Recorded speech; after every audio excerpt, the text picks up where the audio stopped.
Hello, Danny. Thanks for finding time to join our Devico Breakfast Bar today.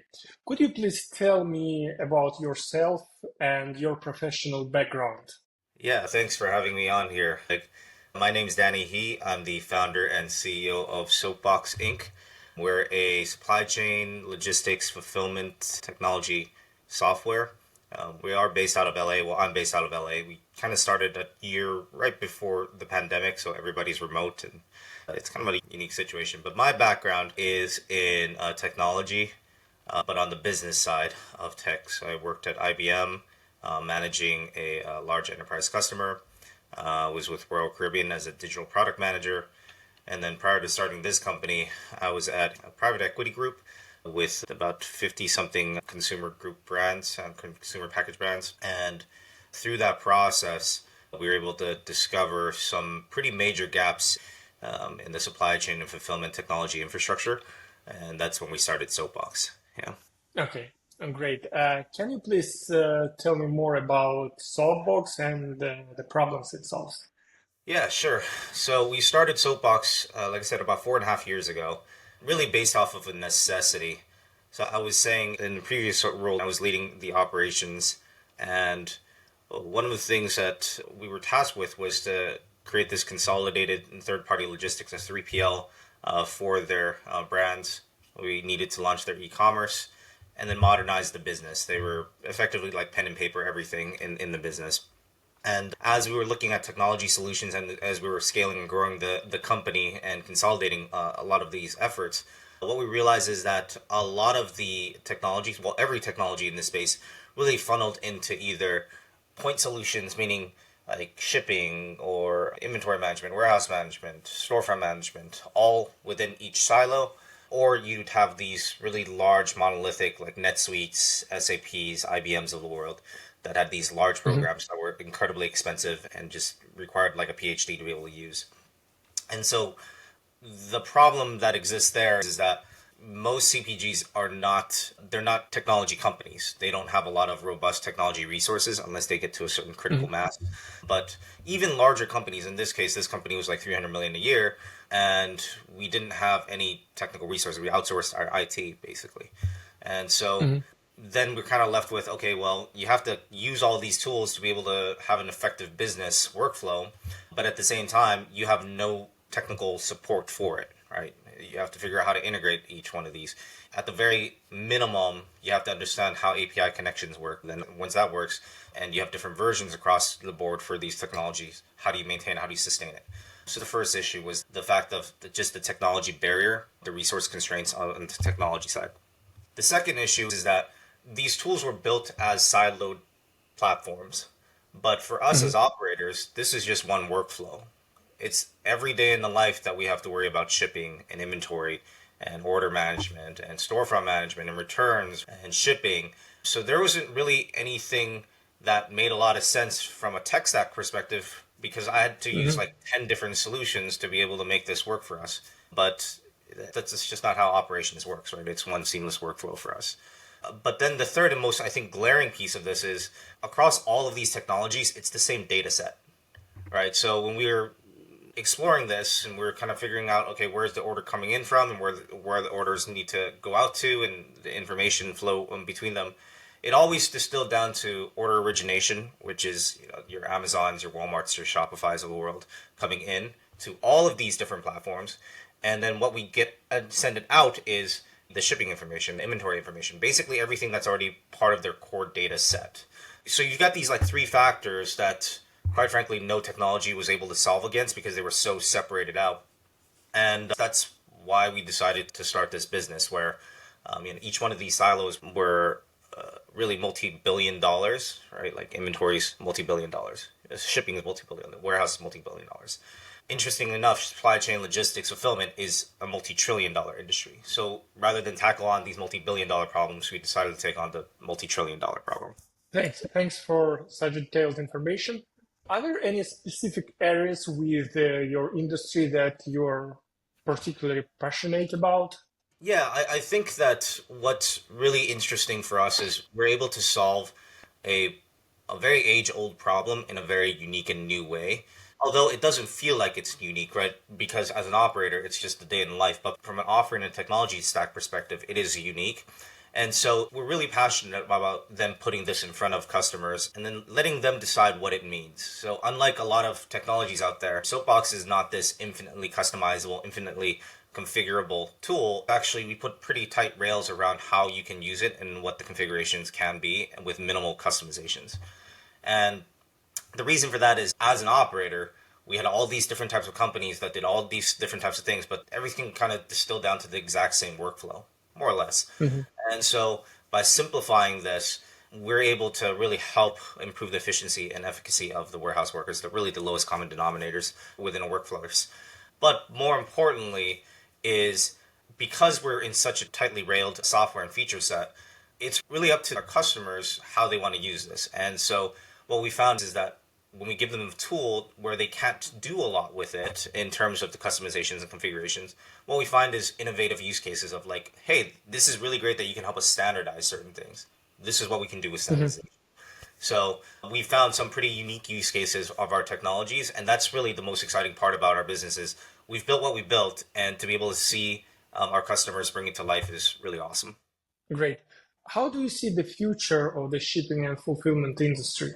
Yeah, gosh, nobody has a crystal ball on this. I think COVID really threw a wrench into a lot of the predictive and expert opinions on this. I would say that in terms of the predictive elements of this, I don't have a crystal ball here. What I do know is that as people start growing into this industry, into this space, and as e-commerce starts becoming more tied in with supply chain, certainly it was previously kind of like almost a separate entity, right? Like, especially large companies, you see this previously, right? Large companies separate out e-commerce from their retail Mhm. business. It's almost always the case. So as you see these businesses start to integrate, you're going to see, I think, more opportunities for full vertical integration. And so what that means is probably more transparency for all of the shippers, more transparency for the customers, and better operational capabilities and capacities for the warehouse workers, the freight haulers, and such. Okay. Yeah. What are your thoughts on the role of AI in transforming the shipping and fulfillment industry? Do you believe AI will primarily enhance it or have concerns about potential drawbacks? Yeah, so I think what we are doing here is one of the unique sectors in the world that will be, I don't want to say immune to AI, but we're going to be highly resistant to AI being a major disruptor in the space. Primarily because what we deal with is where the digital meets the physical, right? The products need to Mhm. go onto a shelf, they need to come off a shelf, they need to be put into a box, and they need to be shipped out. Even if you had robotics involved, there's still some element of human intervention, right? I mean, it's not possible to not have that, at least from the technology set that we have currently. But that's robotics, right? That's not AI. AI is decision Yeah. making. Robotics is workflow process improvement. So, in terms of actual I think what AI can do within this space is help us find better ways to do things, but it doesn't necessarily replace the physical aspects of what I just mentioned, where the digital meets Mhm. the physical. And you can actually see that this is actually really apparent within the investment in supply chain. So I think you see investments in a lot of different technologies taper off in terms of valuation. I was speaking with one of our investors literally just last week, and they gave us this rundown on SaaS valuations. And within supply chain, you're still looking at a 6 to 10x multiple, where in most other industries, now it's down to like 4x, 5x, and such. So it kind of shows that even in this space, people, I think, are aware that AI isn't going to be overtaking supply chain anytime soon. Mhm. Got it. How do you keep yourself up to date with the latest updates in the industry? Yeah, so we have a really awesome team that really focuses on specific parts of the supply chain, logistics, and fulfillment workflow and infrastructure. And basically, they're tasked with keeping up with the industry, and anything that's Mhm. newsworthy gets shared with the company. So I think having kind of like our internal dashboard of what's relevant within specific spaces really helps us. We're also plugged in a lot with other leaders within the space. It's kind of an incestuous business. Once you get into logistics supply chain, you kind of just bounce around different logistics supply chain businesses. And a lot of us know each other. So when Convoy went out of business, I got a message from a senior executive that's we would consider to be our top competitors. And we have a lot of competition going on. It's not really like a little known secret. It's pretty a well known secret that people within every industry will talk. So there's what the news shows, and then there's the back channels that we all share. We just get the news a little bit quicker. It's not like we get any insider information. Okay, got it. What do you perceive as the biggest challenges or obstacles that you currently faces as the CEO at Soapbox? For us, because we're a pre-Series A company currently, Mm-hmm. it's still early on for us. I think the biggest challenge is for us just resourcing, be able to find the right type of people, the right personality for a real startup phase. Honestly, we're not really highly capitalized. Finding a good enough talent to get us to the next phase is always a challenge. We don't have infinite dollars like some of the companies out there to be able to hire whoever they want. So we have to be really strategic about who we hire and how quickly and how frequently we hire and how quickly we onboard them. So all of that factors into output, like meaningful output. So being able to prioritize that, that's probably the hardest issue as an early stage startup. Okay, got it. That would be my next question, but you have already answered similar question. Okay, what role do you think IT outsourcing play in solving these challenges you mentioned? Yeah, we do outsource pretty heavily on our development team. And in fact, I would say probably something to the range of like 90% of our development efforts are outsourced out to different parts of the world. We Mm-hmm. cover like 9 different countries. We have developers in 9 different countries. To be honest, for us, it works very well. I know that there are some firms that really have a really hard time with outsourcing resources. But Mm-hmm. for us, because we've been product-led growth, our product team is, I would say, our strong suit. Our engineering is our strong suit. And because of that, we're able to really kind of synthesize the management capabilities of our nearshore team to be able to then have an effective management of the outsourced team. Got it. And what are the benefits and drawbacks of outsourcing? Based on your opinion, maybe you heard something from your colleagues. Yeah. Yeah, so I think the easy one is going to be the cost per talent ratio. We have a couple of folks on our team. Our tech stack is on Python Django. These folks were Mm-hmm. literally on the notes of Clef. They were part of the team that developed it, right? And at the same time, they are a fraction of the cost of domestic resources. They, quite frankly, are able to create new and innovative things. Certainly, we can find somebody here to be able to do that, but near here, meaning near shore in the U.S., within the U.S., to be able to find a resource like that would cost us probably 4 to 5 times as much. Mm-hmm. And then we have to deal with other things as well. What we find with international and outsourced resources is they're just there to do the work. And that's what we're about. We're just here to do the work. There's no agenda. There's no policy. There's nothing involved other than let's just get this done, which we're all about that. It's not about optics for us. It's about output.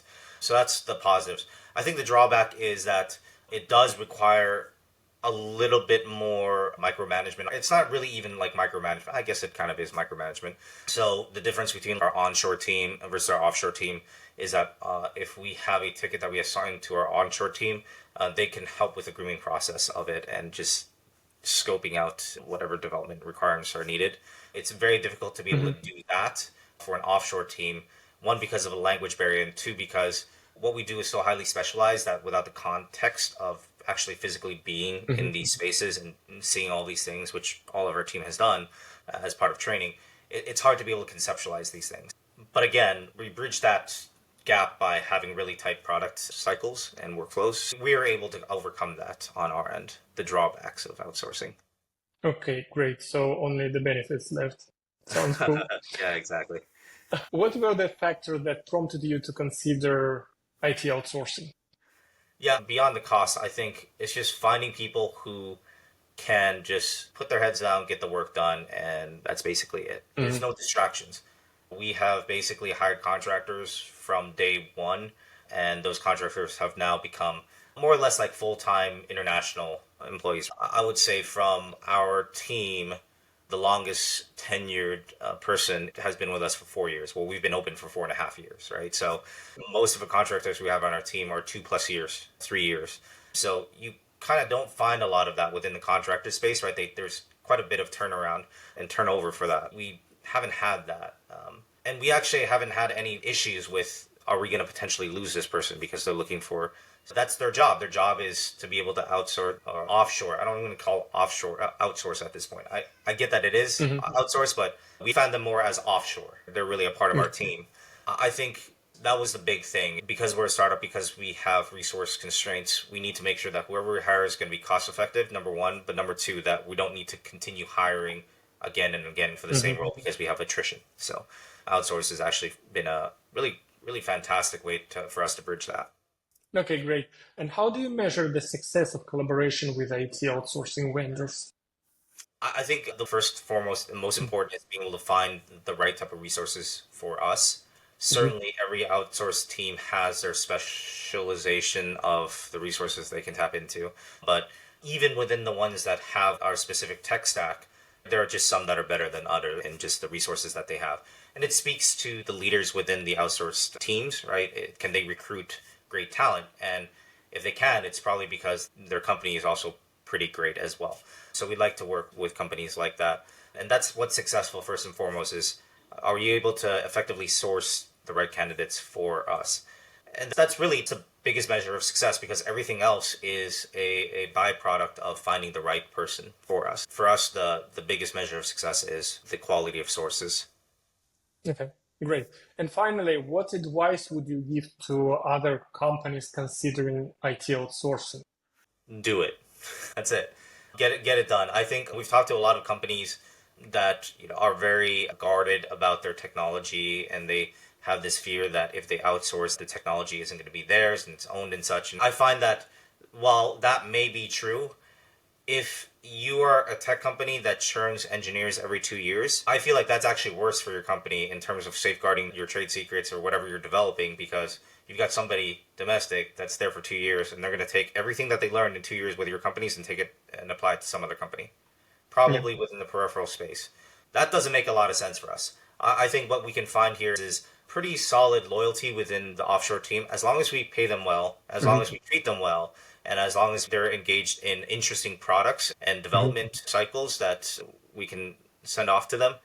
They're here to just work and get the work done. From our team right now, I think 3 of the 4 of our engineering leads came from, we're like promoting our internal engineers that are outsourced from within. Opportunities like that, I think, are also pretty exciting. It just makes a lot of sense that people kind of have an open mind about outsourcing their IT and development efforts and find a great partner to do it.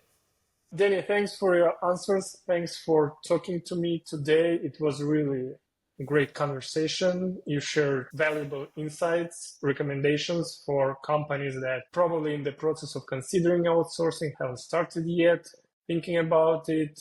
And I'm sure that this information would be valuable for them. Awesome. Happy to help, and thank you for having me on your podcast.